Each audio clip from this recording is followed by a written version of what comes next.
नमस्कार मंडळी, हिवाळा म्हटलं की ताज्या ताज्या हिरव्या भाज्या आपल्याला खायला मिळतात.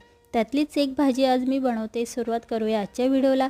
कढईमध्ये 2 पळी तेल घेतले, त्यामध्ये कांदा, लसूण, हिरवी मिरची छान मस्त लालसर होईपर्यंत परतवून घ्यायचं. चॅनलला नवीन असाल तर चॅनलला सबस्क्राईब करा आणि बेल आयकॉनला क्लिक करायला विसरू नका. चवीपुरतं मीठ टाकायचं. झटकून स्वच्छ धुवून घेतलेली थोडी थोडी करून भाजी कढईमध्ये टाकायची. भाजी थोडी कोरडी असल्यामुळे याला अजिबात पाणी सुटत नाही, त्यामुळे थोडा थोडा पाण्याचा सपका मारायचा आणि भाजी मस्त लो फ्लेमवर 5 ते 6 मिनटं मस्त अशी शिजवून घ्यायची.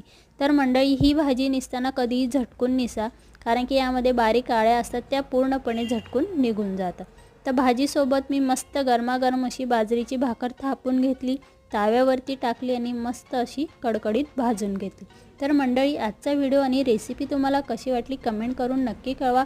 तुम्हाला भाजी मिळाली असेल तर तुम्हीसुद्धा नक्की बनवून बघा.